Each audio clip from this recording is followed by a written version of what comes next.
Ibadah pertama saya akan bahas tentang sikap hati. Ternyata sikap hati kita menentukan berkat kutuk kita. Jadi judulnya sikap hatimu menentukan berkat kutukmu. Nanti sepanjang hari saya memperoleh rema-rema dalam hadirat Tuhan untuk saya bagikan jadi roti-roti sorgawi dalam kehidupan jemaat. Nanti dengarkan satu persatu. Dan saya tidak akan sediakan seperti biasanya PowerPoint atau poin-poin sederhananya. Anda yang harus mencatat sendiri rema apa yang Anda dapat. Mari kita pelajari sekarang tentang sikap hati yang menentukan berkat atau kutuk seseorang. Kita buka di 1 Samuel pasal 2 ayat 1 sampai 10. By the way, apa kabar semua? Luar biasa ya. Katakan kanan kirinya, God bless you. Oke. Ini tentang seorang wanita namanya Hana. Mamanya Samuel, nabi yang mengurapi Raja Saul dan Raja Daud, dua raja pertama Israel. Jadi Hana ini seorang mama, wanita beriman dan berdoa. Ini figur yang sangat favorit sekali bagi para perempuan yang mau mengembangkan imannya. Seorang wanita yang ingin mengenal Tuhan, dia jadi satu figur inspiratif. Tapi sebenarnya Hana bukan hanya berbicara ke para wanita, tapi kepada kita para pria. Karena iman tidak peduli gendernya. Iman harus hidup di dalam diri seorang laki-laki dan perempuan. Itulah sebabnya para suami tidak boleh berkata, biarkan istriku yang rohani. Oh, itu adalah pemahaman yang salah. Ya, dan jangan pernah berkata, biarkan istriku yang berdoa. Sama-sama. Ya, kita belajar dari Hana ya. Saya baca dulu ayat 1. Nanti berhenti di ayat mana, saya bahas di situ. Nanti kita mulai dari sana lagi. Lalu berdoalah Hana, katanya, hatiku bersukaria karena Tuhan. Tanduk kekuatanku ditinggikan oleh Tuhan. Mulutku mencemoohkan musuhku, sebab aku bersukacita karena pertolonganmu. Tidak ada yang kudus seperti Tuhan, sebab tidak ada lain kecuali Engkau, dan tidak ada gunung batu seperti Allah kita. Di dalam Alkitab ada beberapa lagu yang dibikin oleh seorang perempuan. Ini salah satunya adalah pujian Hana. Nanti kita menjelang Natal ini, nanti waktu Christmas, salah satu yang saya bahas adalah pujian Maria. Ya, kalau Tuhan izinkan nanti saya bahas itu. Ada juga pujiannya Deborah. Jadi banyak wanita yang talented musically, secara musik.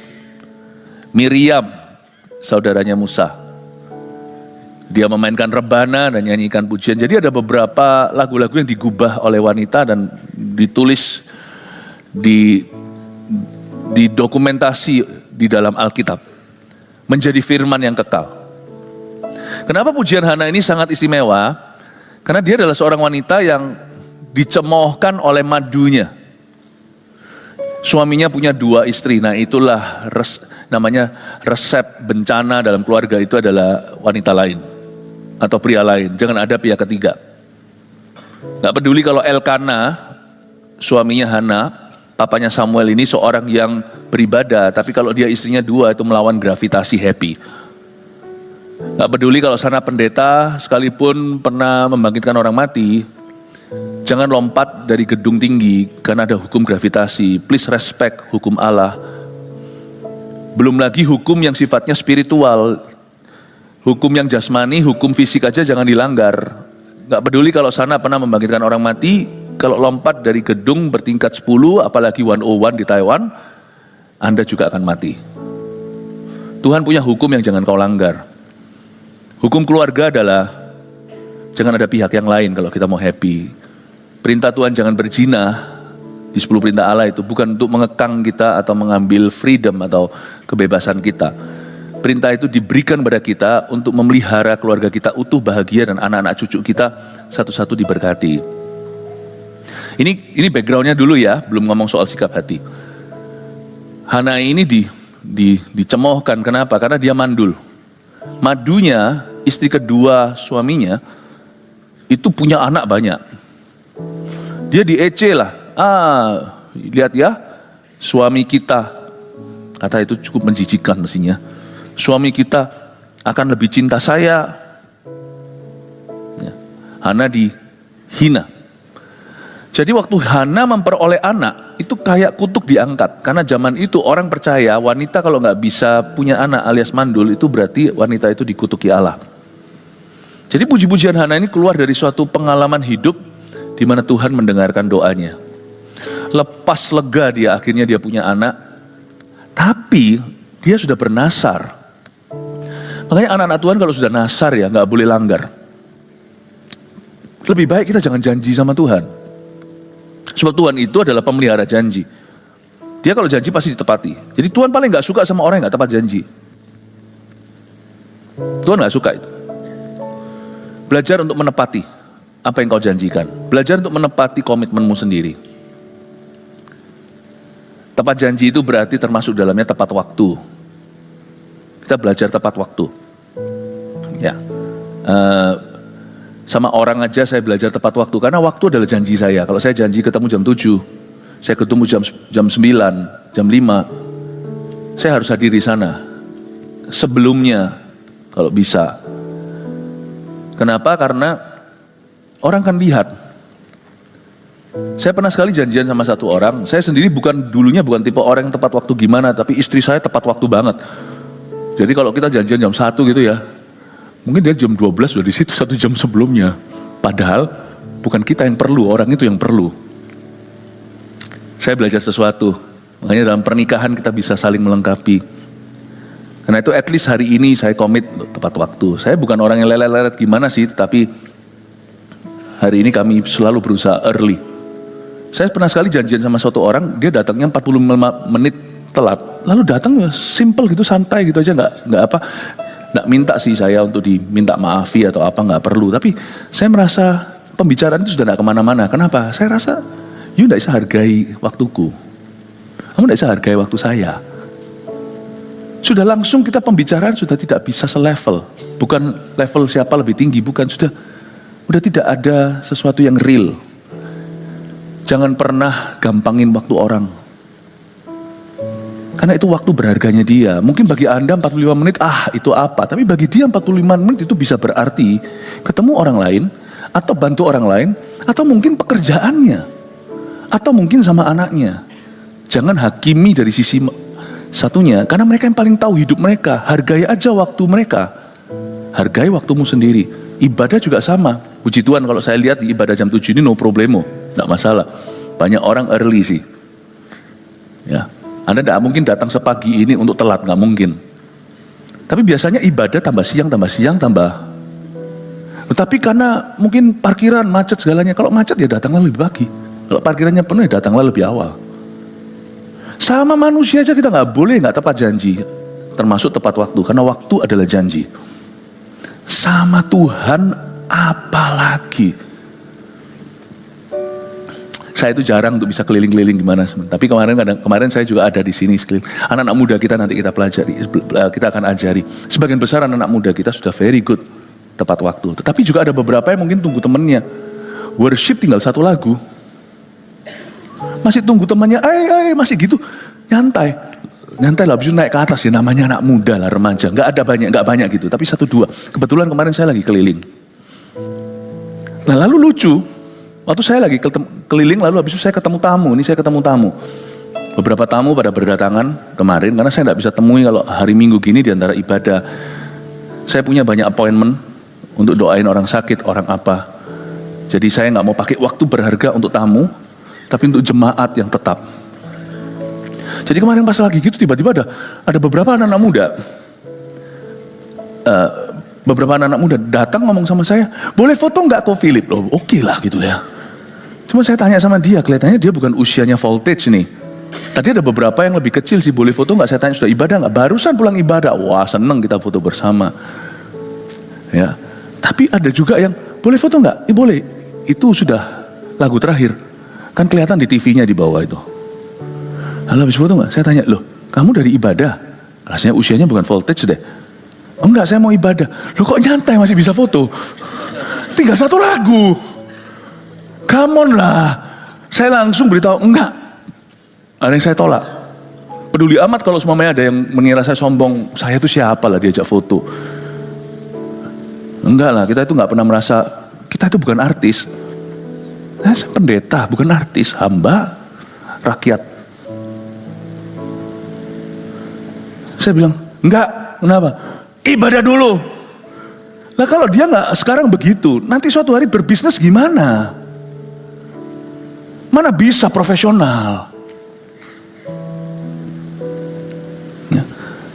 Saya pelayanan di India, belasan tahun yang lalu, ratusan, 600-an hamba-hamba Tuhan. Waktu telat gitu ya, bukan telat 5 menit, 1 jam. Saya tegur loh mereka. Saya nggak datang naik ke atas itu untuk manis-manis. Saya nggak peduli kalau saya nggak diundang kembali. Saya pergi juga bukan karena undangan. Kalau Tuhan nggak utus saya beritahu, how could you, gimana 1 jam 2 jam telat itu biasa. How could you win, bisa memenangkan orang-orang profesional di luar sana? How? Gimana? Gimana kau bisa menangkan? Jangan ngomong perkara rohani. Kita harus berlomba dulu di perkara jasmani. Bukan berarti siapa yang lebih punya, lebih kaya, itu gak ada hubungannya dengan saldomu. Tapi etika dan etiketmu. Baru setelah itu kau punya karcis, punya tiket untuk beritahu sama seseorang, Allahku tepat janji. Jangan bilang Allahku tepat janji, lu aja gak tepat waktu. How? Bahasa Ibraninya, cemeyang. Gimana bisa menangkan? Sikap hati itu dalam perkara kecil. Kok saya sampai bergeser jauh ya, ini ngomong soal Hana, nanti kembali ya. Tapi kok saya rasa selalu perlu ngomong ini. Karena saya tahu, puji Tuhan, khotbah saya di satu ibadah, kalau pada jemaat sendiri akan didengarkan semua. Saya berdoa sih semua jemaat mendengarkan semua khotbah gembalanya. Jadi ini bukan hanya untuk kebaktian pukul 7 yang notabene jemaatnya semuanya pada tepat waktu. Ya. Tapi ini mengingatkan kita bahwa it's more than just being punctual. It's being respective. Respective salah. Inggrisnya being respectful. Bukan respective. Belajar untuk respect. Saya respect. Apalagi kalau sudah janji sama orang tua. Waduh, rasanya gak bisa mengampuni diri sendiri kalau saya yang telat membiarkan yang tua menunggu, itu rasanya gimana gitu. Ya. Jadi Tuhan itu yang paling tua, tuakan dia. Oke, kembali ke Hana. Aduh, Hana sorry, saya tinggal sebentar. Lalu berdoalah. Ini Hana nih ceritanya gitu ya. Oke, sekarang ngerti ya backgroundnya ya. Dia senang sekali. Karena Tuhan memberi dia seorang anak. Tapi dia janji. Anak itu kalau kalau Tuhan beri dia anak itu akan diserahkan ke bait suci, bait Allah yang di Shiloh waktu itu, bukan di Yerusalem, belum ada, tapi di kota Eli sebagai imam besarnya, dia akan kasih anak ini, ya istilahnya jadi anak altar. Dia bernasar, itu sakit loh, mama yang di sini tahu, painful. Hana melepaskan anak ini di usia cerai susu. Kurang lebih usia 5-6 tahun. Itu anak lucu-lucunya, anak sematawayang. Setelah dia susui sendiri, dia jaga sendiri, lalu umur 5, umur 6 ditaruh di bait Allah, tidak pulang lagi bersama papa mama. Itu painful. Jangankan anak kecil. Kalau kita sudah mantu aja, ya, kalau kita punya hubungan yang erat dengan anak kita setelah menikah nggak pulang ke rumah, ini dari pengalaman pribadi, itu rasa something is missing. Awal-awal pertama pulang itu lihat loh, saya masih nunggu loh anak saya, kok nggak pulang dia? Oh iya sih sudah nikah, kok nggak pulang dia? Bahkan ada beberapa orang tua yang terus berusaha menahan anaknya yang sudah dewasa, udah kawin, terus menerus dipaksa harus tinggal serumah, kecuali kalau orang tuanya memang sudah lanjut usia. Kita itu nggak tega, nggak rela, apalagi Hana dapat anak ini susah, umur 5-6 tahun, bukan umur 56 tahun, dilepaskan ke bait Allah, kasih ke Tuhan. Tapi Hana memang tiap tahun kembali bawa baju rajutannya, ketemu sama anak itu. Zaman dulu itu nggak ada VC, nggak ada pesawat terbang, nggak ada kereta. Dari kota ke kota itu jalan tuh berhari-hari. Dia nggak bisa setiap kali, tiap tahun sekali dia berziarah. Lalu dia lihat anaknya. Coba bayangkan perasaan seorang mama, seorang ibu. Lepaskan anak umur 5-6 tahun. Itu gak nangis tiap hari apa? Saya tahu berat buat orang tua saya juga waktu kami harus keluar negeri. Pasti kepikiran, apalagi seorang ibu. Sekarang ngerti ya? Mari kita pelajari sekarang bahwa puji-pujian Hana ini adalah saat dia melepas anaknya, tidak pulang sama dia. Kok bisa memuji Tuhan? Coba pikirkan. Orang memuji Tuhan itu kalau nyaman. Ini memuji Tuhan saat dia berkorban. Can you praise Jesus when you sacrifice something precious? Bisakah kita itu memuji Tuhan waktu kita mengorbankan sesuatu yang berharga dan menyakitkan? Kalau tidak menyakitkan itu namanya pemberian. Kayaknya banyak, tapi orang bisa memberi dari kelimpahannya, misalnya orang kaya. Tapi janda itu memberikan semua yang ada padanya, itu baru namanya korban. Memuji Tuhan itu mudah, kalau everything, semua segala sesuatu happy ya. Tapi waktu kita sedih, disakiti, waktu kita dirudung masalah, bisakah kau memuji Tuhan? Kalau kita bisa bersyukur dalam segala keadaan, apalagi waktu susah, itu baru namanya korban pujian. Korban itu sakit. Hana memuji Tuhan saat dia sakit. Saya bisa bayangkan pasti berlinang air mata. Jangankan waktu saya dan istri saya kirim anak-anak sekolahnya kan jauh. Itu pulang itu. Selama di pesawat itu saya mikir, hati saya itu kayak, padahal ya anak sekolah loh itu baik. Udah besar juga. Ini gak pulang selama-lamanya, forever and ever, amin. Sudah dikasih ya dikasih, jangan ditarik kembali. Orang kalau gitu kan, kalau memang gak rela ngasih, tapi habis itu ditarik lagi. Jadi Hana memberikan Samuel, dan dia bisa memuji Tuhan. Coba lihat, lalu berdoalah Hana. Katanya, hatiku bersukaria karena Tuhan. Titik, sudah cukup, itu kesaksian iman. Wow, hatiku bersukaria bukan karena aku pisah sama anakku sematawayang. Hatiku bersukaria bukan karena waktu menepati janji ini mudah. Hatiku bersukaria bukan karena aku bayar nasar dan itu tidak seberapa. Anak belum keluar, dulu dia inginkan, tapi setelah keluar lebih susah. Kenapa? Sekarang dia cinta. Sebelum Anda punya anak, Anda kan belum mengingini anak kan, tapi belum cinta anak kan. Waktu anaknya keluar, Anda baru jatuh cinta kan. Setelah 5-6 tahun tuh susah banget. Lucu-lucunya, mama. Dilepas. Hana berkata, hatiku bersukaria. Dari sini saya tahu sukacita tidak sama dengan happiness. Joy is not happiness. Sukacita itu bagi orang Kristen itu bisa saat ketika dia sedih, ketika dia menangis, tapi dia merasa ada sukacita karena Tuhan menyertai penderitaanku. Sukacita Paulus itu di penjara. Di situ dia tulis surat Filipi. Sukacita itu gak ada hubungan dengan happy. Dan happy gak tentu sukacita. Orang kelihatannya happy. Orang mabuk juga happy. Wah, ketawa sendiri. Orang nge-fly juga happy. Atau pergi ke Eropa, hati-hati kalau kita pergi ke mini store-nya. Lollipop, permen gitu, itu kelihatan lucu. Ayo, jangan kasih anaknya, nanti anaknya bisa ketawa sendiri. Dibaca dulu penjelasannya. Ini bisa membuatmu merasa seperti ada di pantai katanya. Itu ternyata marijuana. Dijual bebas. Jangan beli permen sembarangan. Itu juga bisa buat happy. Itu permen tuh yang isinya narkoba. Itu bisa membuat orang iya. Happy is not joy. Joy, sukacita, itu berakar pada kesadaran bahwa ini Tuhan. That is joy. Hana bersukaria. Sangat ironis kan? Karena Tuhan. Karena Tuhan. Bergembiralah karena Tuhan. Maka Tuhan akan memberikan apa yang diinginkan hatimu. Bukan kebutuhan, udah levelnya beda. Kalau kita bisa bergembira karena Tuhan, kita gak mungkin sengaja berdosa kepadanya. Karena itu Tuhan berani berjanji dan Tuhan rasa aman sama kita. Kalau kamu bergembira karena aku, yang diinginkan hatimu akan kuberikan kepadamu. That's a powerful statement. Itu janji yang luar biasa. Bergembiralah karena aku.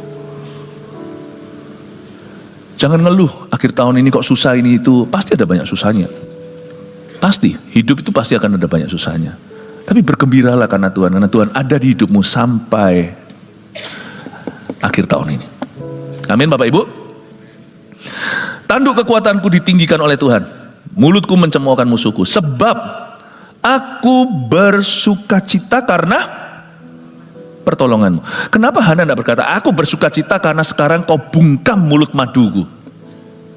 Jangan pernah kita bersukacita karena Tuhan jatuhkan musuh kita. Itu namanya orang hatinya bernafsu. Nafsu diselaputi dengan sesuatu yang rohani. Pakai nama Tuhan. Tahu rasa lu, Tuhan hukum lu. Itu salah hati. Sukacita itu gak ada hubungan sama musuh kita. Itu urusan Tuhan. Jangan pandang mereka. Jatuh bangun mereka itu bukan urusanmu. Hatimu aja yang berpaut pada Tuhan. Bergembira karena Tuhan itu berarti bersukacita karena pertolongannya. Jangan biasa minta pembelaan. Emangnya kita siapa harus dibela-bela? Mintalah penyertaan Allah. Kalau saya disakiti orang, saya hanya minta Tuhan, gak apa-apa kok. Hidup itu sekali-kali aku disakiti ya, ingkaita sepatutnya. Emangnya itu aku itu siapa? Yesus disakiti melulu kok. Yesus digituin aja sama Herodes. Bapak gak semerta-merta langsung bunuh Herodes. Tunggu dia mati natural, mati alami, baru dia kembali kan, lalu ke Nazaret lagi. Udahlah, aku gak usah muluk-muluk lah. Aku orang spesial. Jangan sama aku diurapi. Come on lah, kalau kita diurapi kita akan rendah hati. Anointing causes someone to be humble. Urapan itu bukan hanya membuat seseorang itu berkuasa. Pelayanannya ada manifestasi Roh Kudus. Urapan itu akan pertama-tama membuat seseorang itu rendah hati. Jangan biasa minta pembelaan lah. Bela aku Tuhan, hancurkan orang itu. Jangan. Tapi lebih baik doa Yabes saja. Lihat aku Tuhan, belas kasihani aku. Kembangkan teritoriku. Semoga Tuhan menyertai aku. Minta penyertaan. Bersukacita itu karena pertolongan Tuhan. Bukan karena jatuh musuhmu. Jangan biasakan hati bernafsu. Ya. Tapi hati kita fokus ke Yesus. Lord have mercy on me. Itu sikap rendah hati. Lord remember me. Ingat aku. Kalau saya di apa-apa, misalnya saya kalau disakiti orang, difitnah sekalian, doa saya jadi semakin penuh iman. Saya semakin merasa berhak berdiri atas janji. Saya berkata, Lord have mercy on me. Karena apa yang orang lain katakan tentang diriku, kita bisa berdoa begini. Lawatlah aku Tuhan, mendekatlah ke aku Tuhan, kau tahu hatiku tidak begitu. Pakailah aku dengan cara yang heran untuk kemuliaan namamu. Sebab aku tidak fokus pada orang. Aku fokus pada Yesus. Use me mightily. Bless me. Kiranya engkau memberkati aku berlimpah-limpah. Sekalipun namaku dikasih Yabes. Sekalipun aku dikasih nama Yabes, artinya apes. Jangan doakan sesuatu. Apalagi mengutuki ibumu. Yabes kan dikasih nama begitu sama mamanya. Dia jadi buli-bulian di sekolah. Tapi Yabes berkata, dia tidak sama sekali menyinggung itu. Dia hanya berkata, Lord, namaku apes. Jadikan aku beruntung. Supaya aku jadi contoh kasus bahwa kalau Tuhan berkenan, siapa bisa tahan? Seluruh dunia mau melawan aku pun, kalau Tuhan di pihakku, siapa lawanku? Kiranya engkau memberkati aku berlimpah-limpah dan memperluas daerahku. Kiranya ya Tuhan Yesus, engkau meleputkan aku dari kesakitan yang tidak perlu dan dari kekalahan yang tidak harus ku alami karena aku berpaut padamu. Remember me. Itulah bersukacita karena pertolonganmu. Fokus. Ya. Jangan meminta celakanya orang lain dan jangan iri sama suksesnya orang lain. Sikap hati yang benar yang menentukan kutuk kita atau berkat kita itu ternyata dimulai dengan sikap hati kita terhadap Tuhan. Bisakah kita memandang Kristus saja? Can you do that? Kalau kita bisa memandang Kristus, ini permulaan kemenanganmu. Karena masalahnya di hidup ini terlalu banyak gangguan. Orang itu suka tolah-toleh gitu bahasa Surabaya. Kurang pasang, apa namanya ini? Kurang pasang apanya kuda itu? Kacamata. Nggak ada kacanya nih. Itu loh, kuda. Kurang pasang itu. Kalau kita bisa pasang itu, sikap hati kita tidak akan salah. Tidak ada yang kudus seperti Tuhan, sebab tidak ada yang lain kecuali Engkau. Puji Tuhan, lihat ini Hana. Nggak ada yang kudus seperti Tuhan, nggak ada yang seperti Engkau. Dan tidak ada gunung batu seperti Allah kita. Hana itu lihat, konsentrasinya pada siapa? Tidak ada yang lain kecuali Engkau. Makanya hidupnya mengalami penyertaan Allah. Karena dia tidak izinkan imannya terganggu. Hatinya profesional pada Tuhan. Hatinya profesional. Dan karena dia punya mata tertuju pada Kristus, tidak heran Kristus turun tangan. Pernahkah Anda ajak bicara seseorang yang tidak konsentrasi padahal Anda ngomong sesuatu yang serius jadi malas? Ngomong gitu matanya. Jangankan gini aja udah membuat Anda jadi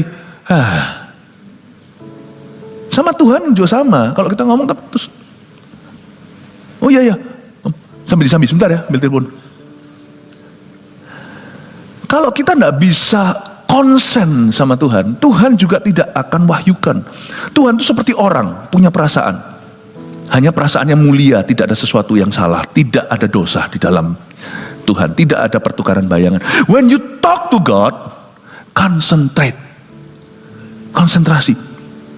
Loh, gak harus doa itu harus dengan postur tertentu, berlutut, lipat tangan, tidak tentu. Ada banyak postur doa. Doa itu yang utama adalah hati konsentrasi dan berkomunikasi pada Allah. Itu doa. Gak tentu kita harus dengan postur tertentu sekali lagi, karena Alkitab ada banyak cerita, misalnya di kitab Mazmur pun dikatakan, on my bed, di atas ranjangku, aku mengingat Engkau pada malam hari.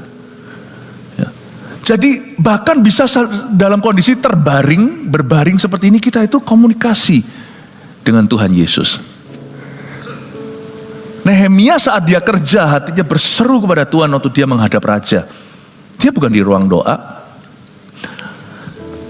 Doa itu adalah berbincang dengan Tuhan. Dan kalau kita lagi berbincang dengan Tuhan, orangkan Tuhan. Sama orang aja kita tidak boleh begitu. Coba sekali-kali ya dalam sebuah meeting penting, bosnya lagi bicara gitu atau lagi meeting semuanya lagi konsentrasi penuh, kita HP-an terus. Ini bisa-bisa bosnya tegur, kamu HP-an itu urusan kerjaan atau bukan? Itu bos. Atau misalnya kalau kita bicara ngobrol-ngobrol, terus habis itu mata kita itu nggak konsen. Pernahkah Anda ngomong-ngomong sama orang tiba-tiba dilihat belakang, Anda juga ikut lihat belakang? Akhirnya Tuhan terpaksa harus lihat belakang, lihat dosamu. Kita lihat belakang melulu. Tapi kalau kita lihat ke wajahnya, pandang matanya, mungkin kita bisa menangkap sesuatu melebihi kata-katanya. Oh, itu maksudnya. Kita bisa menilai emosi seseorang waktu kita pandang mata dengan mata. Sehingga kita tahu dia sedang berada di mana. Makanya itu doa tidak bisa diwakilkan. Karena orang yang berdoa lah yang mengerti perasaan Tuhan. Makanya nanti akan ada tuntunan. Kalau doa diwakilkan, kita didoakan terus melulu, kita sendiri nggak pernah berdoa. Lama-lama kita juga mengerti teorinya, tapi kita tahu tuh jalani, kita nggak peka. Belajar untuk konsen sama Tuhan. When you pray, you see, it's not your prayer really yang ujung-ujungnya bisa mengubah, is how you pray. Tentunya to whom you pray, berdoanya kepada siapa itu harus penting. Kalau kita salah berdoa, kita berdoa pada kayu, kita berdoa pada batu, ya kita nggak bisa memperoleh lebih dari itu. Tapi kalau kita berdoa kepada Dia, Allah yang hidup, itu nomor satu. Tapi bukan doamu. Orang kan salah ngerti, salah sangka, oh doaku kurang mempan, mungkin kurang mantap, kurang fasilitas. Siapa bilang doa itu hubungan dengan fasilitas? Doa itu fasih hati. Mungkin kita gagap dalam mengutarakannya atau nggak pas gimana, tapi hatinya sungguh-sungguh dan segenap segenap hati saat memanjatkan doa is how you pray, bagaimana kau berdoa. Saya punya seorang teman kalau doa itu lucu, tapi jangan sekali-kali ketawa. Awal-awal kami tertawa, tapi lama-lama kami lihat doanya lebih berkuasa dari doa kami. Waktu itu saya masih bayi rohani, ada satu gitu ya. Waktu saya di gereja tersebut, dia kalau doa itu aneh. Dia bukannya nggak baca Alkitab, dia tahu Alkitab. Tapi kalau dia doa itu lucu ya. Mungkin itu bahasanya dia atau bahasa masa kecilnya. Karena orangnya sudah tinggal lama di Kanada. Jadi itu mungkin bahasa Indonesianya yang dulu nggak lulus SD. Lebih ngerti Inggris atau gimana. Kalau ngomong bahasa Indonesia aneh. Tuhan gimana tuh? Ya, Tuhan Tuhan angkat dia. Tarik rambutnya. Saya pikir rambut ditarik segala. Maksud dia itu keluarin dari masalah gitu juga gampang. Tarik rambutnya Tuhan buat dia seka. Mana ada doa seka kakinya. Maksudnya itu dimurnikan dari dosa gitu loh bahasanya. Tapi kalau dia doa, orang berdosa nangis. Kalau dia berdoa, orang bermasalah dapat jawaban. Saya lihat ternyata dia tidak fasih lidah. Ya fasih hati. Mau fasih lidah? Cari orang Farisi. Fasih banget tuh. Tapi gak jujur hatinya. So don't worry, everyone can pray. Katakan kanan kirinya, everyone can pray. Semua orang bisa berdoa. Tapi jangan lupa doanya dalam nama Tuhan Yesus, ya. Pasti Tuhan Yesus dengar. Tuhan Yesus itu pintar. Pernahkah Anda bicara dengan seorang mama, anaknya itu belum bisa bicara, tapi langsung tahu minta susu atau minta apa? Ada anak kecil misalnya, anaknya jemaat, dia ngomong apa nggak ngerti, saya nggak ngerti. Tapi ternyata susternya bisa ngerti karena susternya bergaul dengan dia tiap hari. Oh ini maksudnya ini loh, Pastor Philip. Oh, karena dia belum lafalnya belum betul. Tuhan itu nggak perlu lafalmu betul karena dia itu mengasuhmu, dia tahu. Dia tahu. Bahkan anak berkebutuhan khusus kalau sama mamanya sendiri, mamanya tahu maksudnya apa. Gitu nggak tahu ngomong apa gitu ya. Waktu itu saya ketemu dengan salah satu mama bilang dia kepingin rangkul Pastor Philip. Oh dengan senang hati. Oh dari tadi saya nggak ngerti mau dirangkul. Dia ngomong sesuatu saya coba dengarkan. Maksudnya dia minta dirangkul. Mamanya yang tahu. Tuhan tuh lebih mama daripada mamamu. Ayah ibu itu semua bermula dari gambar dan rupa Allah. He knows how to be a father. He knows how to be a mother to you. Allah kita adalah Bapak. Tapi ayah ibu dicipta dari gambar dan rupanya. Tuhan yang kasih nature itu. Tuhan kasih yang namanya kepekaan. Feelingnya peka. Logika seorang ayah. Perasaan seorang ibu itu semua dari Tuhan. God knows you. Jadi gak harus ada tata demikian rupa. Oh Tuhan baru ngerti. Tuhan itu gak bodoh. Apalagi Tuhan itu jenius. He understands you. Tapi perlu konsentrasi karena dia tidak suka orang basa-basi dengan dia. Tuhan itu pejabat di atas pejabat, dia raja di atas segala raja. Orang yang basa-basi mencium kakinya udah banyak. Tapi yang ngelap kakinya dengan air mata hanya wanita Narwastu itu. Perhatikan bagaimana kita berdoa. Saya akan mempersiapkan Anda untuk punya sikap hati yang jadi mesbah. Khotbah saya ini menyediakan sebuah fondasi untuk Anda berdoa, apalagi di akhir tahun ini nanti sebelum kita masuk tahun depan. Ini namanya spiritual positioning atau memposisikan diri secara rohani. Saya harap Anda belajar sesuatu ya. Siapa belajar sesuatu? Amin. Ya puji Tuhan. Saya continue. Lanjut ya, sekarang saya masuk kepada ironis kehidupan. Ironis dan plot twist. Ironis dan plot twist itu kayak gimana? Plot twist itu gini. Terlalu banyak ceritanya, orang ini dulu gimana, ternyata akhirnya kebalik nanti. Yang dahulu menjadi kemudian menjadi terdahulu. Kalau di drama-drama kan banyak ya. Drama-drama itu semua fantasi. Tapi Tuhan itu realita. Tuhan itu sutradara terhebat. Jangan tantang dia. Sebab kepala bisa jadi ekor, ekor bisa jadi kepala. Karena bagi Tuhan tidak ada yang mustahil. Ada terlalu banyak cerita kalau saya buka satu-satu. Perjanjian lama juga ada.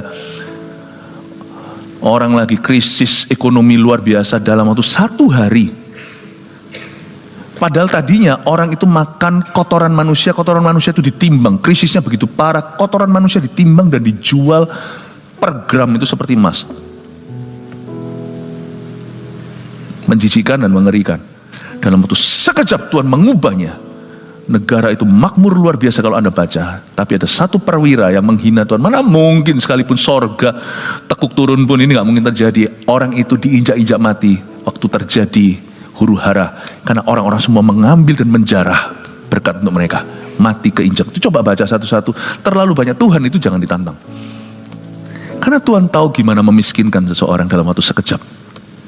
Dan Tuhan juga bisa memperkaya seseorang dalam waktu sekejap. Tapi jangan kita berharap kekayaan. Jangan.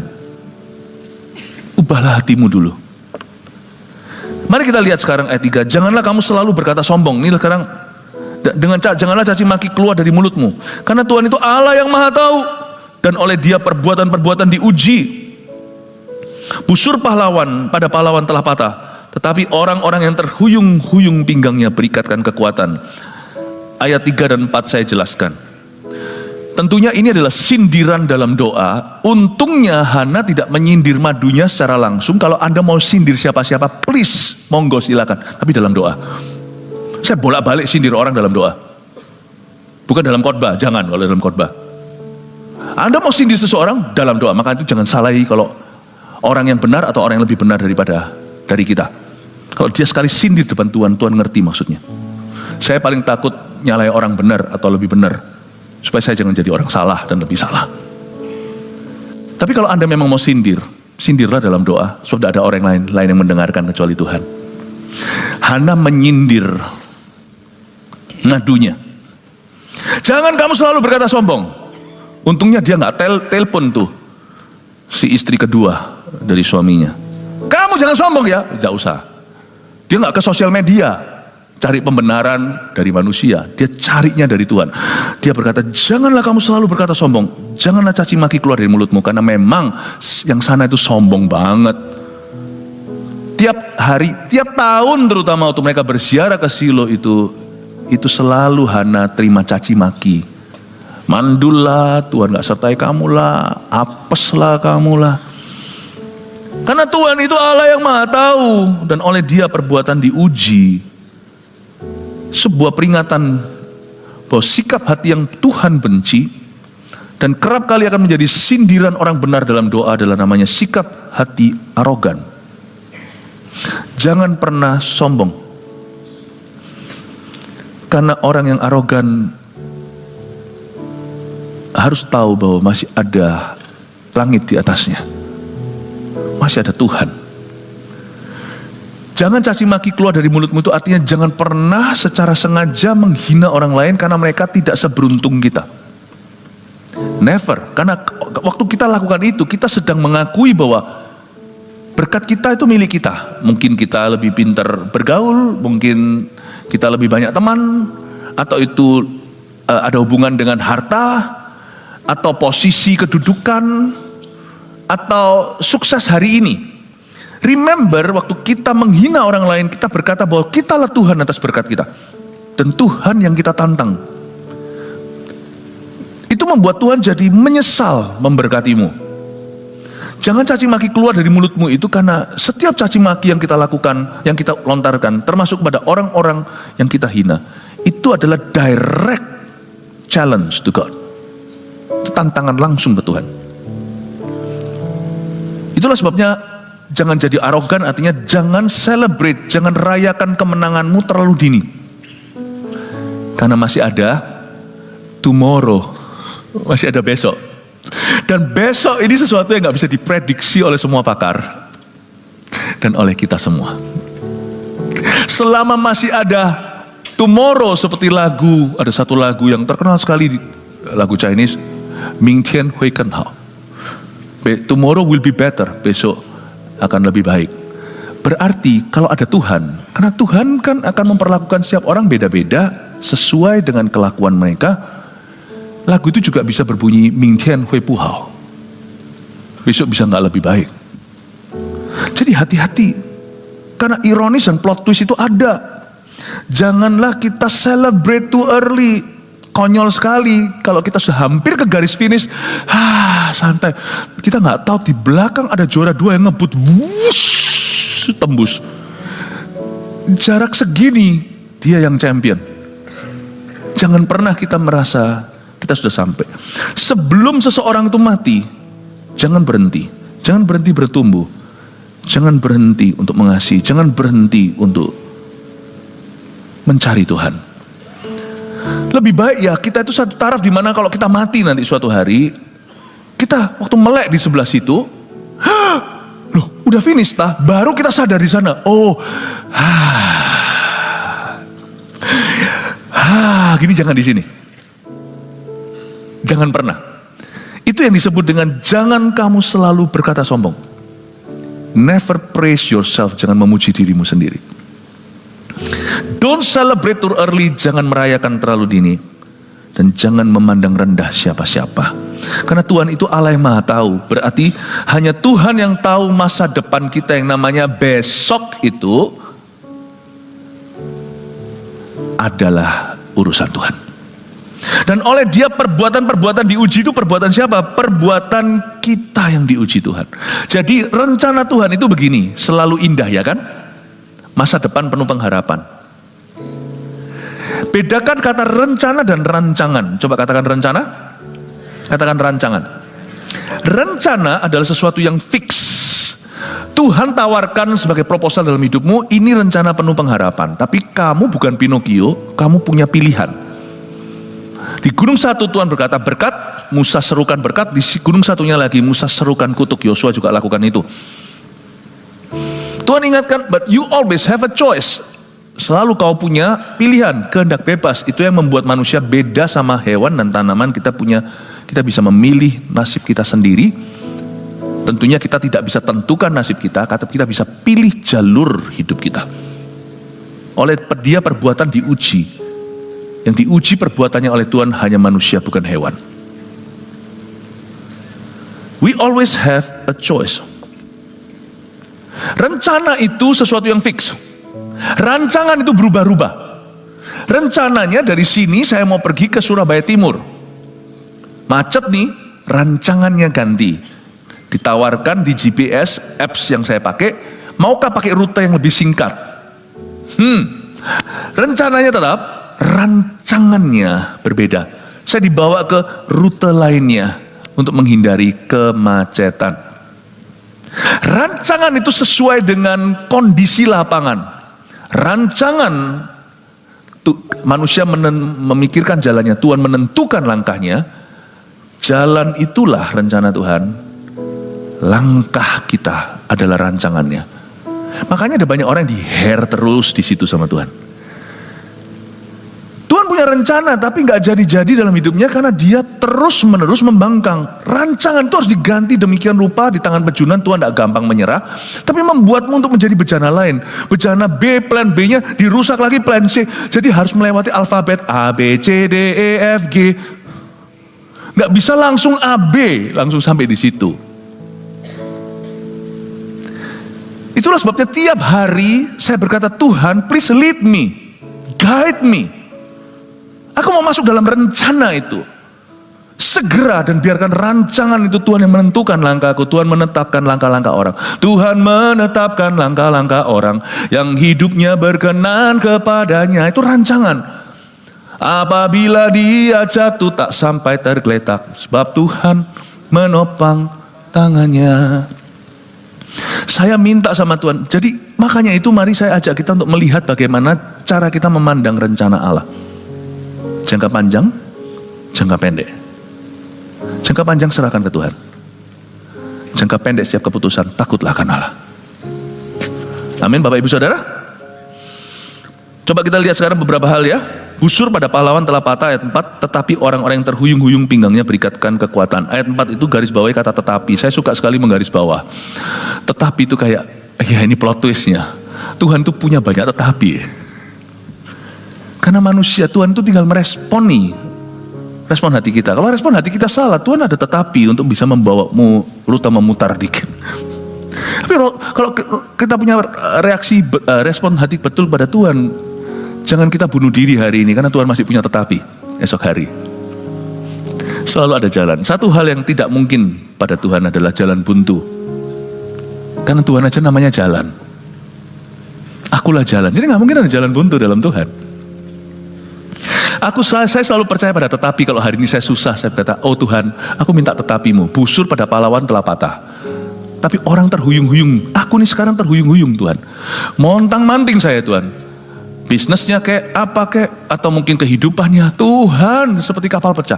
Tapi pinggangnya berikat kekuatan. Aku minta tetapimu berlaku atasku. Aku gak mau tetapi terhadapmu. Aku mau ya dan amin dengan Tuhan. Tapi kondisiku tolong buat tetapi Tuhan. Kalau hari ini aku di bawah, tetapi Tuhan akan mengangkatku. Hai musuh, misalnya orang-orang yang arogan tadi, hati-hati. Kau bukan urusanku, kau urusan Tuhan. Tapi allow me dengan kasih untuk memperingatkan. Sepowerful apapun dirimu, sebentar lagi tetapi Tuhan akan berlaku atasmu. So hati-hati, cepat berbalik. Cepat berbalik ya sebelum tetapinya terjadi. Tetapi, entah tunjuk ini ya tetapinya ya. Ayat 5, siapa yang kenyang dahulu sekarang, menyewakan dirinya karena makanan, melacurkan dirinya. Tetapi orang yang lapar dahulu sekarang boleh beristirahat. Saya garis bawah di Alkitab saya, dahulu sekarang. Dahulu begini, sekarang begini. Dahulu begini, sekarang begitu. Itu ironis, itu plot twist. Dahulu dia yang gini, ternyata akhirnya dia kalah. Dahulu dia kasihan sekali, ternyata akhirnya dia jadi pahlawan. Selama tetapi itu di ayat kelima dijelaskan dalam bahasa baru. Dahulu, sekarang. Dahulu, sekarang. Dahulu, sekarang. Be careful my friend. God is not finished with us. Tuhan belum selesai dengan kita. Bahkan orang yang mandul melahirkan 7 anak. Tapi orang yang banyak anaknya menjadi layu. Ini ngomong tentang madunya. Di situ layu. Tapi saya tunjukkan ya nanti ya. Samuel setelah lahir dikasihkan, Tuhan tidak pernah hutang. Tuhan kasih lebih banyak anak kepada Hana. Anaknya banyak. Samuel itu punya banyak adik. Anaknya banyak. Jadi Tuhan itu luar biasa. Tuhan itu nggak pernah kasih kita satu kalau kita minta satu. So be careful kalau di sini ada orang yang nggak punya momongan, tiba-tiba Tuhan aku minta satu, siap-siap dapat 3. Tuhan tuh nggak pernah nggak ninggalin tips, itu nggak pernah. Ini saya bukan bicara tentang harta ya. Tapi kalau Tuhan makan di restoran itu ya, bisa jadi bilnya segini, tipsnya itu segitu loh. Tuhan tuh mengasihi orang yang rendah hati. Nggak pernah Tuhan itu pas-pasan. Jadi kalau Tuhan minta sesuatu, kalau kita minta sesuatu pada Tuhan tuh jangan pernah siapkan kulkasmu hanya satu. Tapi cukup berlebihan untuk jadi gudang atau kulkas besar untuk bisa diberi kepada orang. Makanya Tuhan itu selalu tunda hukuman, mau tahu kenapa? Kalau Tuhan hukum juga, He's got His own style. Kalau Tuhan hukum, He never just give one punishment. Sampai upah dosa ialah maut. Makanya Tuhan tahan. 1, 2, berbaliklah. 1, 2 itu bisa ratusan tahun. Di dalam sejarah Israel, nabi demi nabi dibunuh oleh mereka. Akhirnya Yerusalem runtuh. Tidak ada batu di atas batu. When God punishes, not one stone will be left on another stone. Makanya saya paling takut sama Tuhan. Kalau saya tidak dihukum sekarang, itu interestnya luar biasa di depan. Kalau hari ini saya berdosa dan bisa get away atau bisa lolos, jangan bahagia dulu, jangan celebrate too early. Di depan ada yang menunggumu. Saya mending ketemu dengan penunggu satu rumah, penunggu di situ maksudnya ada hantu. Saya nggak takut kalau Tuhan beserta daripada yang nunggu saya, penunggunya adalah Tuhan. Kalau Tuhan kata, I'm gonna wait for you on this side, be careful. Hukuman Tuhan tidak pernah satu cambuk. Makanya disebut gada. Hati-hatilah. Saya paling takut sama Tuhan, karena Tuhan itu yang memegang dahulu sekarang. Bahkan orang mandul pun melahirkan 7 anak, orang banyak anaknya menjadi layu. Ini jangan lupa ya, ini Hana masih belum punya anak lain. Ini baru 1 diserahkan, dia sudah bernubuat nanti dia punya anak lagi. Oke, cepat ayat 6. Tuhan mematikan dan menghidupkan. Oke, saya nggak akan bahas. Ia menurunkan ke dalam dunia orang mati dan mengangkat dari sana. Tuhan membuat miskin dan membuat kaya. Ia merendahkan dan meninggikan juga. Ini ada lagunya kan? Ya. Jadi, tapi juga ini mengingatkan kita pada satu lagu yang lain.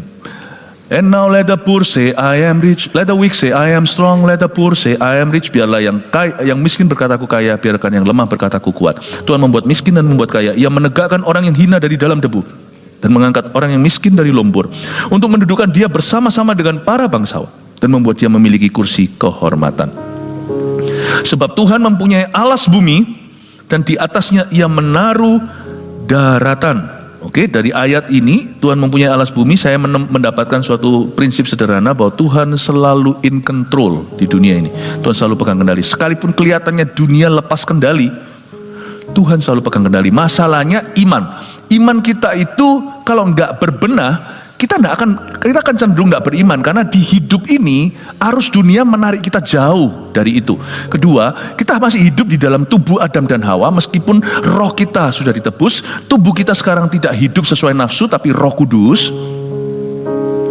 Tapi jangan lupa kita masih daging dan darah. Selama kita masih daging dan darah, kita tahu teorinya begitu di sebelah sana.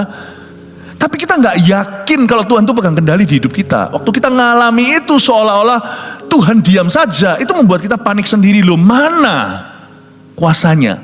Paham ya? Tapi ayat ini mengingatkan kita bahwa orang benar hidup dari iman. Sekalipun kita belum alami yang kita harapkan, tapi ingat bahwa Tuhan itu yang punya alas bumi. Di atasnya ia menaruh daratan.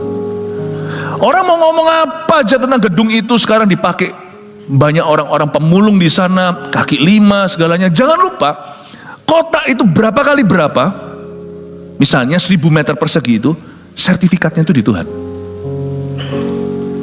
Itu surat miliknya itu di Tuhan. Tuhan tetap pegang kendali. Kalau Tuhan belum beraksi, bukan berarti Tuhan tidak peduli. Nah, ini membuat kita jadi rasanya gerah di sebelah sini itu, nunggu tuh sampai kapan Tuhan akan tolong saya. Tapi ingatkan dirimu ketika kita dalam masalah, bahwa alas bumi itu di mana kau berpijak, di atasnya dibangun hidupmu yang ada masalah itu. That ground belongs to God. Itu punya Tuhan. Saya selalu ingatkan saya, kalau Tuhan belum muncul dalam situasiku, maka saya tetap percaya. Saya percaya, saya berada. Kalau bukan Tuhan membangun rumah sia-sialah, aku tahu rumah ini milik Tuhan. Itu membuat saya jadi otomatis 75% tenang.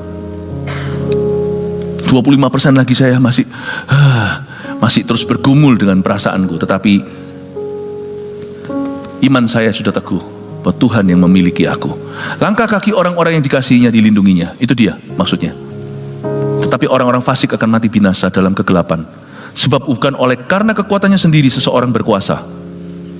Orang yang berbantah dengan Tuhan akan dihancurkan. Atas mereka ia mengguntur di langit. Tuhan mengadili bumi sampai ke ujung-ujungnya. Coba perhatikan kalimat berikutnya ini, saya jelaskan. Ia memberi kekuatan pada raja yang diangkatnya, dan meninggikan tanduk kekuatan orang yang diurapinya. Ini aneh. Loh, kok bisa aneh? Jangan lupa zaman apa? Kita Bible study ya. Ini zaman Israel belum pernah dari sejak Adam dan Hawa punya seorang raja. Masih belum lah. Wong yang nanti ngurapi raja-raja itu adalah anak bayi, masih masih di tangannya mama.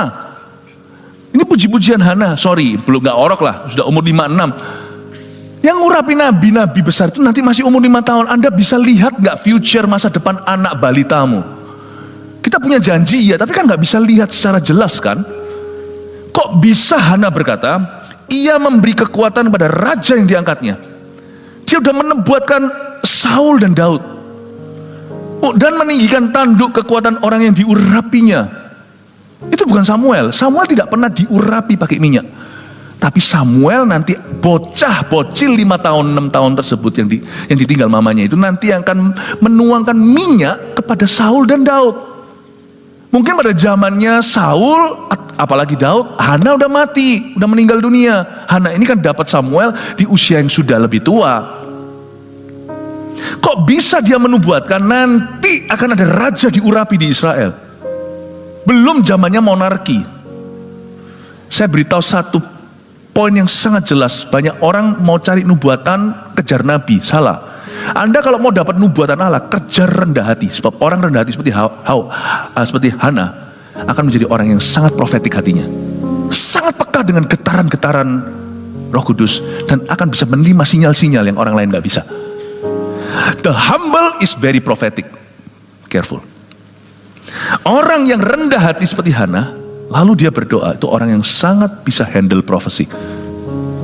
Mau nubuatan, jangan kejar nabi, kejar rendah hati. Karena humility equals prophecy. Orang rendah hati itu biasanya nubuatan akan tiba. Tapi kalau orang itu tidak merendah di hadapan Tuhan, cari-cari nubuatan, nanti yang ketemu adalah yang dibuat-buat. Tuhan tidak bernubuat karena dipaksa. Tuhan bernubuat karena dia lihat ada seorang yang merendah. Paham ya Bapak Ibu ya? Oke, terakhir ayat 10, orang yang berbantah dengan Tuhan akan dihancurkan. Berbantah, seringkali kalau kita baca kitab Mazmur contohnya, itu ada beberapa orang pemazmur kalau ngomong sama Tuhan tuh jujur, seolah-olah kok kayak berbantah ya. Pernah nggak kita lihat kayak Tuhan begini, kenapa engkau meninggalkan aku? Kayak berbantah. Bukan. Yang membedakan antara berbantah dan bergumul dengan Tuhan itu pada sikap hatinya, attitude. Saya mempersiapkan Anda untuk pergumulan-pergumulan ke depan. Sikap hatimu nanti yang menentukan berkat Tuhan. Bedanya berbantah dan bergumul dengan Tuhan itu apa? Ya, saya nggak akan, Anda mau catat dengan cepat aja, saya akan sebut beberapa. Salah satu yang membuat perbedaan paling menyolok antara orang yang berbantah dan bergumul, menggumulkan sesuatu dalam hidupnya, tapi dengan berani, dia nggak main aman dengan Tuhan. Yang pertama-tama selalu adalah pahami posisimu dulu. Kalau kita bergumul dengan Tuhan itu pahami posisimu. Kita harus tahu diri bahwa Dia adalah Tuhan, kita hamba. Dia pencipta, kita diciptakan. Dia suci, kita orang berdosa. Jadi kalau kita tahu diri, pahami posisi, kalau kita bisa mengakui Dia siapa dalam hidup kita tidak akan pernah kurang ajar sama Tuhan. Karena kita tahu dulu, kita tahu diri di depan. Lalu setelah kita itu pahami posisi, pakai argumentasi firman. Jangan pakai firman dicomot-comot lalu habis itu untuk melawan Tuhan. Tapi gumulkan. Jangan cepat-cepat kita berdoa langsung meminta sesuatu. Kita baca firman, itu penting untuk mengarahkan permintaan kita. Pakai argumentasi iman, pakai argumentasi firman. Use scriptures. Karena Tuhan tidak pernah lalai akan firman-Nya. Bukan kita ingatkan Tuhan karena Tuhan lupa, tapi kita pegang firman karena Tuhan itu selalu dipegang pada perkataannya. God's word is His bond. Perkataan Tuhan adalah ikatannya. Lalu baru setelah itu nyatakan permohonanmu kepada Tuhan. Ya, nyatakan permohonan itu termasuk your need, your want, kebutuhanmu dan keinginanmu. Setelah kita nyatakan permohonan, kita pegang karakternya. Sadari apa yang kau minta itu tidak akan melampaui karakter sang pemberi. Saya percaya Tuhan itu gembala, tak akan kekurangan aku. Meskipun kita sekarang kekurangan, kita sudah sampaikan permohonan. Lalu setelah itu, sebelum kau aminkan, waktu kau berkata amin, itu berarti I agree with your character. Aku setuju dan sepakat dengan karaktermu. Setelah kita pegang karakternya, jangan pernah lupa untuk kita senantiasa setelah itu tunduk pada kehendaknya. Jangan orang berdoa lalu lupa wajahnya sendiri di kaca atau di cermin. Setelah berdoa, tunduk pada kehendaknya. Nah, itu di sisimu untuk mengambil keputusan 1, 2, 3 sesuai dengan kehendak Tuhan. Setelah itu kalau terjadi sesuatu yang bagus, kembalikan selalu kemuliaan kepadanya. Jangan merasa lebih berhak setelah kita ditolong Tuhan. Dan yang terakhir, tetaplah rendah hati. Stay humble. Karena itu yang membuat Tuhan akan jadi langganan bertahta di atas doa kita. Kalau kita staying humble, itu yang menentukan sikap hati kita. Jadi intinya yang saya sampaikan di pagi hari ini adalah perbedaan antara sikap hati yang rendah hati dan yang arogan di depan Tuhan. Dan Tuhan memberi kasih karunia, kasih setianya ditunjukkan kepada orang yang humble, pada orang yang rendah hati. Semoga saya berdoa supaya hidup Anda di tahun yang akan datang ini, sekarang menjelang akhir tahun, akan semakin berkemenangan dalam Kristus. God bless you, I love you. Mari kita semua bangkit berdiri. Berikan tepuk tangan untuk Tuhan.